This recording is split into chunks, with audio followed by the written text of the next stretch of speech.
Saksakallan gunarnavasya Vande Guru Sri Charanarvindam.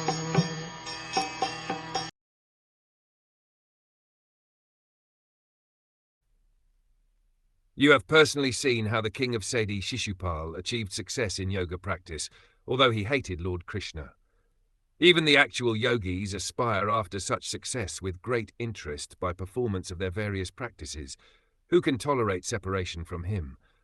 Lord Krishna's causeless mercy was exhibited in the great assembly of Maharaj Yudhishthira.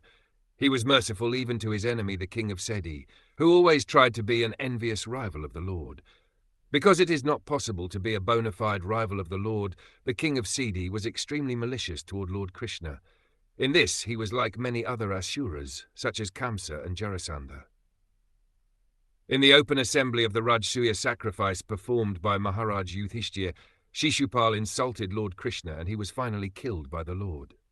But it was seen by everyone in the assembly that a light flashed out of the body of the king of Seti and merged into the body of Lord Krishna.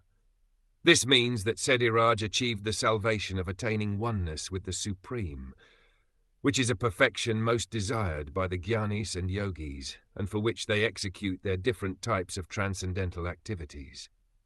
It is a fact that persons who are trying to understand the supreme truth by their personal endeavors of mental speculation or mystic powers of yoga achieve the same goal as others who are personally killed by the Lord.